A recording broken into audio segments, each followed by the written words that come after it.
कवियों और विद्वानों से भी मैं 2 शब्द कहना चाहूँगा। आज हमारा देश एक ऐसी त्रासद स्थिति से गुजर रहा है जब जीवन मूल्यों का विघटन हो रहा है, राजनीतिक और सामाजिक जीवन में विकृति आ रही है। जैसा कि डॉक्टर प्रभाकर जी ने कहा, सांस्कृतिक प्रदूषण दिन पर दिन बढ़ रहा है। ऐसे में साहित्यिक सर्जक का यह दायित्व है कि वह अपने को सामाजिक सरोकार से सक्रिय रूप से जोड़े। वह अस्पतालों में मरीजों के बीच जाए, बाढ़ और अकालग्रस्त क्षेत्रों में जीवन की पीड़ा से साक्षात करें, भूचाल चक्रवात से त्रस्त बस्तियों में प्रत्यक्ष दर्शन से अपनी अनुभूतियां अर्जित करें और उन्हें वाणी दें। आज हमारे देश की अज्ञानता, अंधविश्वास और सामाजिक बुराइयों की भरमार लेखकों और पत्रकारों का यह दायित्व है कि वे जनमानस में वैज्ञानिक मानसिकता का विकास करने में अपनी लेखनी से प्रभावी भूमिका अदा करें।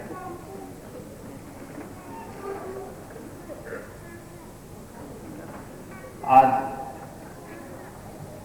समाज में जो परिस्थितियां गुजर रही हैं, आप सब उनसे पूर्ण रूप से जानकार हैं।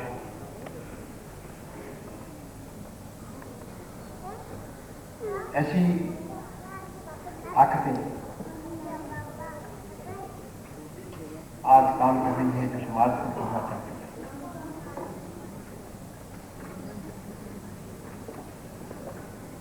शिक्षण संस्थाओं की जो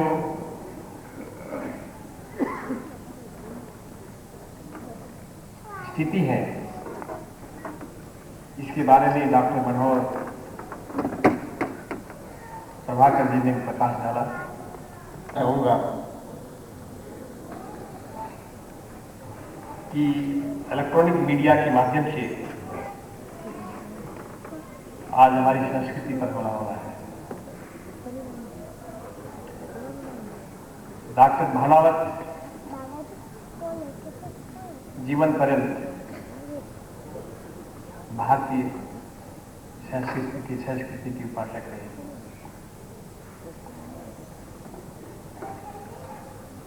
आज उनकी स्मृति में हम ये भी संकल्प लें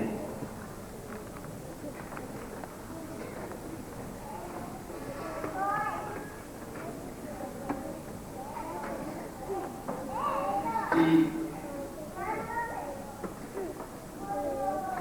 इस संस्कृति की प्रदूषण को हम रोकें।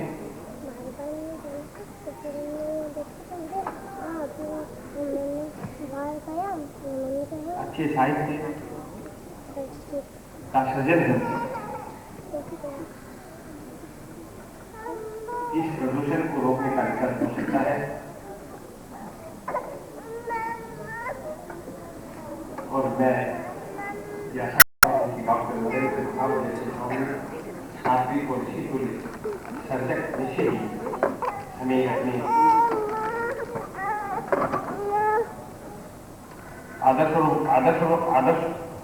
आदर्शमुखी साहित्य से ये प्रेरणा देते रहेंगे।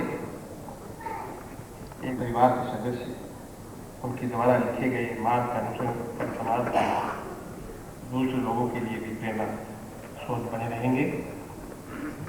और एक बार अंत में इस आयोजन पर मुझे बुलाने के लिए आपने जो निमंत्रण दिया और आने का मौका दिया, उसके लिए मैं अपना असीम आभार प्रदर्शित करता हूँ। सबको धन्यवाद देता हूँ।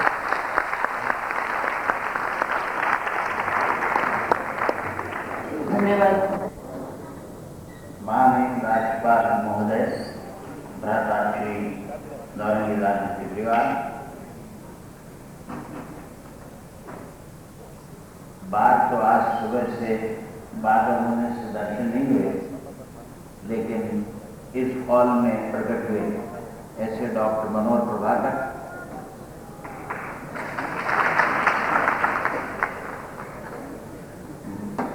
डॉक्टर महेंद्र भानावत, डॉक्टर राजीव भानावत, संजीव भानावत, दुलीप जी साहब टांग गुलाब, गुमान जी जोड़िया, श्री अमर सिंह जी मेहता, देवी और सचिव। कचेरी होती तो मैं एक शब्द लिख के काम करा लेता, आई एग्री। तो इनकी हमारी बेंच बहुत धक्का बनी और कभी मौका न हुआ ना इच्छा का, कभी डिफरेंट ओपिनियन नहीं। हाँ, तो वहाँ तो अध्यक्ष के पद से इतना ही लिख दिया, अगर इन्होंने फैसला लिखा तो आई एग्री, लेकिन यहाँ दो शब्द तो कहने ही पड़ेंगे। ये विचित्र संयोग। दूसरी दफा मैं श्री नरेश डॉक्टर नरेश भानावत और उनके परिवार से जुड़े हुए किसी समारोह में उपस्थित हुआ। मैं सोच रहा था जब संजीव मेरे पास आए कि ऐसा क्यों होता है, तो कहीं कहीं ऐसा लगता है कि कोई इंट्यूशंस होते हैं, आदमी एक दूसरे को कहीं कहीं उसमें तारबंदी होती है। तो मुझे लगा कि रिवर्सल की यात्रा हुई, कानूर से बूंदी की और बूंदी से कानूर। डॉक्टर भानावत कानूर से जन्म के जन्मे और बूंदी में अपना कार्य क्षेत्र बनाया। और मुझे याद आ रहा कि बूंदी में जन्मा और सर्वप्रथम अगर इंडिपेंडेंट कोई केस आदमी किया तो कानूर में सुंदर राजनीति का पहला पोस्टिंग था मजिस्ट्रेट। और मुझे कानून बहुत है क्योंकि मैं बहुत सारी बातें मुझे कॉमन से बूंदी में और कानून कमल व्यक्ति की समझिए, तो वहाँ बहुत सारे तारा जिनमें कमल होते हैं, रतालू जो बूंदी में भी बहुत होता है, कानून में भी बहुत होता है। लेकिन कानून की विशेषता और थी वहाँ कनवाल नहीं बहुत और पागल बहुत होता है। और ऐसे कानून में जिस संगठन में गया, मैं अगर आपसे उसकी बात करूँ तो आपको लगेगा कि कीचड़ से जो कमल पैदा होता है वो ऐसी जगह में पैदा होता है। जिस संगठन में गया तब मैं अंडर ट्रेन था, मेरे गुरु जी ने कहा तुम ही कर जाओ इसको। कानून भानावत साहब ने अपने लड़के के खिलाफ पहले क्या रजिस्टर करवाया। ये पराकाष्ठ है और उसका रिवर्सल भानावत परिवार। इसीलिए मैंने कहा कीचड़ में कमल पैदा क्षण को मैंने नहीं डाला, मिटा सके क्षण को, ऐसा काल समर्थ नहीं। बहुत सारे क्षण ऐसे होते हैं जो काल भी होते हैं और आज का ये क्षण उन्हीं क्षणों में से एक है। और खास तौर से ऐसे आदमी को जो मृत्यु के दरवाजे पर भी दस्तक देते हुए अपने नवजीवन की कामना करता हो, उससे जुड़े किसी भी समारोह में सर की गीता के सारे उद्देश्य बड़े बड़े हैं। डॉक्टर भानावत ने लिखा मरण वरण है नवजीवन का, मरण वरण है नवजीवन का, सच्चा ज्ञानी जिसने समझा, काया नश्वर आप चिरंतन, भोगों से ममता हट जाती, संतान में रमता है चेतन, मरण करने सिद्ध सदन का, मरण वरण है नवजीवन का। ऐसा महामहिम राज्यपाल महोदय, मंच पर विराजित विशेष अतिथिगण, आनंद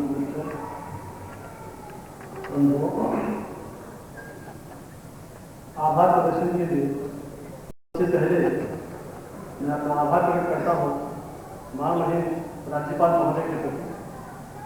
आज से लगभग 8-10 दिन पूर्व जब मैं उनसे मिला, जिस सहजता के साथ बिना किसी औपचारिकता के और तुरंत आपने स्वीकृति प्रदान की और करीब 15-20 मिनट तक जिस प्रकार से आपने मेरे पिता के साहित्य में रुचि ली, निश्चित ही मैं उनकी 15 मिनट की मुलाकात से अभी तक अपने आप को बड़ा रोमांचित और अभिभूत महसूस करता हूँ। साहित्य और साहित्यकारों के प्रति आपका जो अनुराग है, निश्चय ही वो हम सभी के लिए भविष्य में भी एक प्रेरणा का आधार है। आपका जो आशीर्वाद आज हमको मिला है,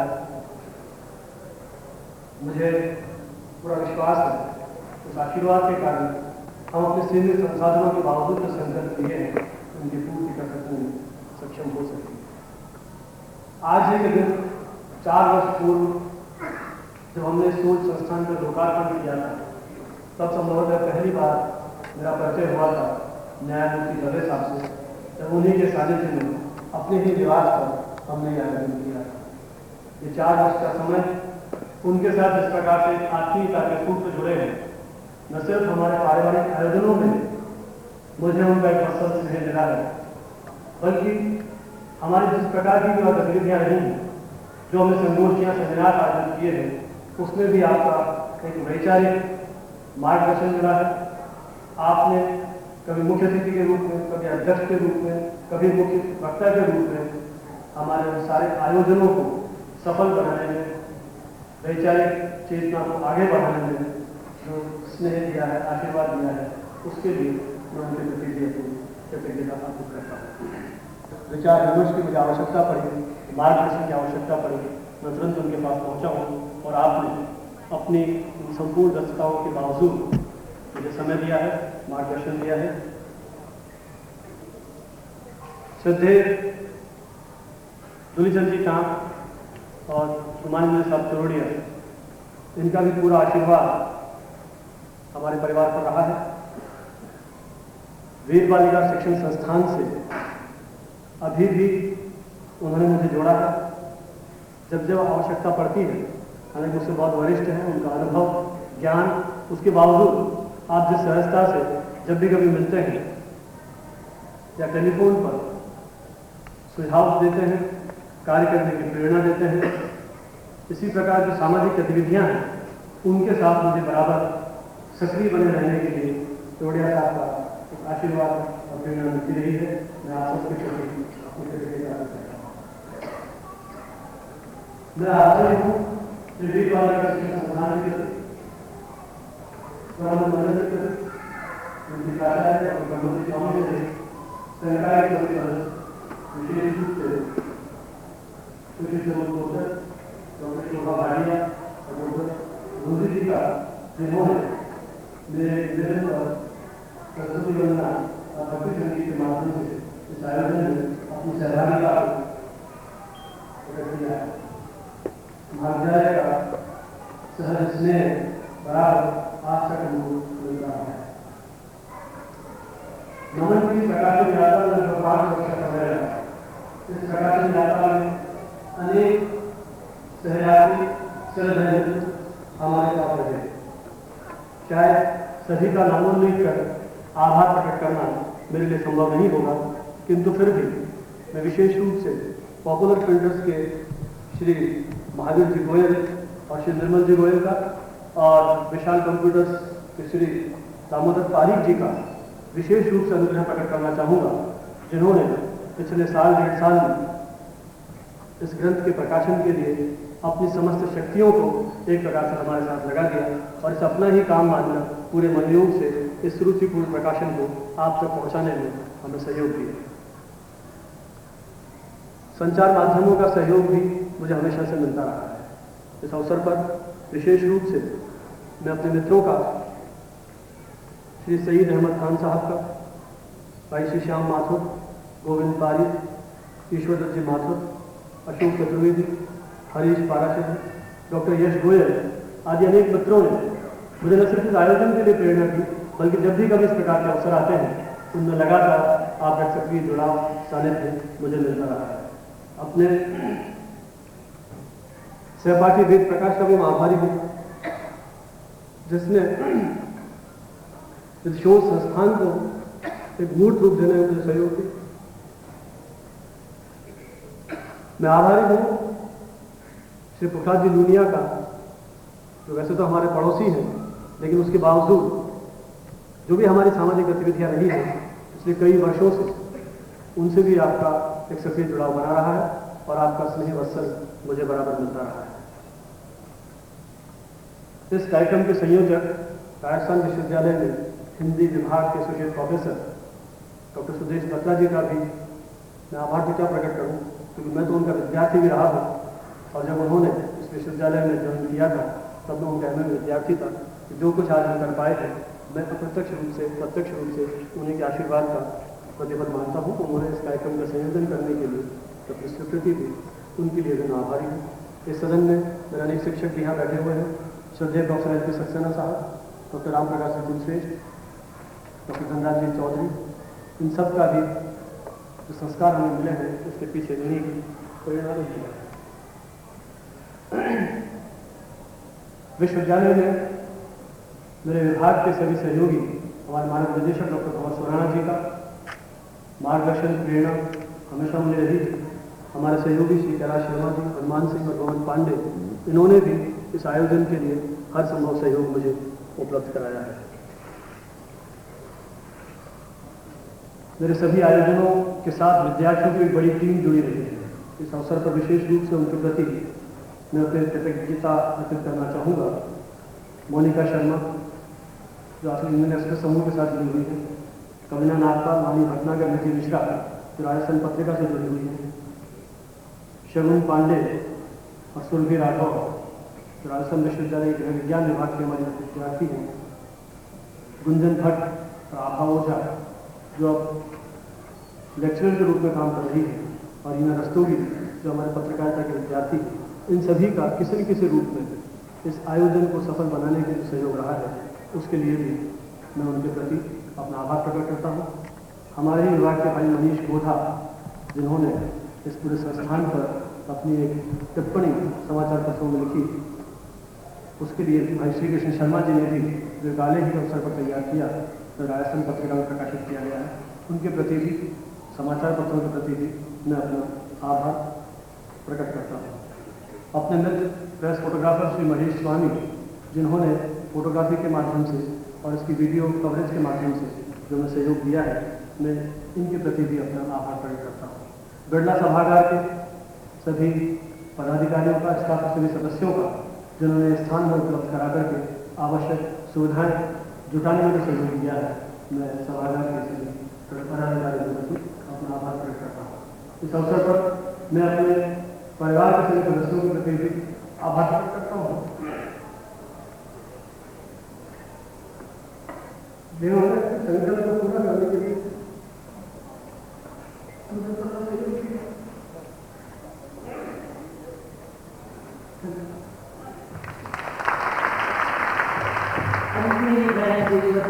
आप सबके प्रति आभार व्यक्त करती हूँ। आप सभी अल्ट्रासाउंड के लिए थर्ड फ्लोर पर आमंत्रित हैं। चाहे का प्रबंध पहले लॉन में किया गया था, बाहर बारिश होने की वजह से ये प्रबंध हमें थर्ड फ्लोर पर करना पड़ा है। आप सभी वहीं पर हैं। मैं 20 लाख था आपके साथ मानव जी के ये जो ट्रस्ट खोला इन्होंने, इसमें सारा जयपुर की जनता इस तक का योगदान करे। और गवर्नर साहब मेरे निवेदन है, मैं पंचमपुर समिति का पब्लिक सेक्रेटरी और उस हिसाब से मैंने कानून से जीत गया। आप कानूनी भी हैं, गवर्नर भी हैं। शुक्रवार बंद, 16 दिन बंद, पाड़ा करना बंद, कुत्ता मारना बंद, बहुत बंद, ये कानून से बंद है। इस कानून का आप पालन कराइए। कानून भी रहे हैं, गवर्नर भी हैं। राज्य में एक दिन शुक्रवार को मास्क की दुकान नहीं खोलना चाहिए। ये कानून आपका है, कोर्ट में हम जीते हुए हैं। ये मेरा आपसे नम्र निवेदन है।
अपने से बड़े, अपने से आगे, अपने से जो समाज है उसको देख नहीं पाता, तब वो संकीर्ण होता जाता है।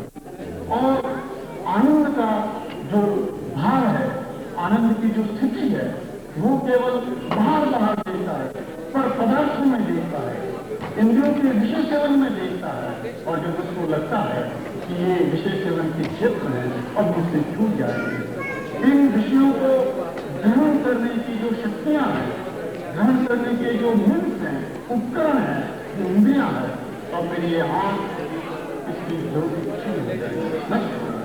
अंत में कुछ विकास नहीं हो पाया। कि गांव में बुढ़िया थी, उसके बेटे थे, पोते थे, सब अकेले तो भगवान से बार बार प्रार्थना करती थी, हे भगवान मुझे मौत दे दे। और उसी हमेशा सुनते थे उनके काम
इनके पूर्व 4 का अल्प आयु में ही निधन हो गया। इससे उन्हें सबसे छिपा कर रखा और नाम नक्श तथा रूप रंग में सुंदर होने से सबको यही कहा गया कि लड़की ने जन्म लिया है। इनके स्वस्थ तथा सुदीर्घ जीवन के लिए उदयपुर की उमा माता से नारी निवेश कर चांदी की छोटी सी नथ मंगाई गई। इस नथ से नाचने के कारण उनका नाथूलाल नाम कर दिया गया। कोई 13 वर्ष बाद जब उन्होंने सुना कि राष्ट्रपति महात्मा गांधी की इस नाम द्वारा और पीड़ों प्यार से सरकार से श्रम से धरा पर आदमी की भांति 100 साल जी उनका जीवन चट्टानों में बहती हुई नदी का ऊपर खाबड़ भयान और भंवरदार का जीवन नहीं होकर मैदानी नदी का पाव और पारदर्शी जीवन था। किसी गुलाब के सुगंधमय फूल की ओर कभी विमोहित नहीं हुए, अपितु कपास के फूल की तरह भाभी जी का सारा संसार मेरा सा दर्द दीवाना समुद्र सा खारा और अलूना हो गया। कठोर एकांत, गुमसुम तथा एकाकी पल को उन्होंने अंतर में उतार अपनी सारी खिड़कियां बंद कर दी। उजाले का रोशनदान भी नहीं रखा और 6 माह बाद ही अपना शरीर छोड़ दिया। कहने को तो उनके नाखून तक में कोई रोग नहीं था। माँ को कौन कहे कि एक अनर्थ सी बिजली और भी पड़ी है, किंतु हवा और रोशनी भी उदास और गुप्त होने की पहचान देती है। उस दिन से माँ की थकी हारी और सोई आंखें निरंतर विचार, विपदा और उदास निराशा में डूबती डबडबाती महीने भर में सदैव के लिए मौन गई। भगवान किसी को ऐसा भाग्य न दे। भाई साहब जब आश्वस्त हुए, उन पर अभिनंदन ग्रंथ प्रकाशित करने की एक योजना बनाई गई थी। कौन जानता था कि अभिनंदन से शुरू हुआ यह सिलसिला स्मृति रूप में यूं पूरा होगा। तब यह ग्रंथ 3 गाथों का आगाज किए उनकी स्मृति का सुमिरन है। इसका एक एक अक्षर उनके नाम की एक एक माला है। उस माला का एक एक मनका है। यह भारतीय विद्या मनीषा का वहाँ इस बात की भरपूर प्रशंसा भी करना चाह रहे हैं। हम उनका अनुसरण करते रहें, अब यही हमारी संजीवनी है। धन्यवाद।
भूमि पूजन के साथ ही एक शोध अनुसंधान केंद्र की स्थापना की नींव डाली गई। इस संस्थान के भवन के निर्माण का कार्य शुरू ही हुआ था कि 24 मई 1994 को वे भी अपने पति के पद की अनुगामिनी हो गई।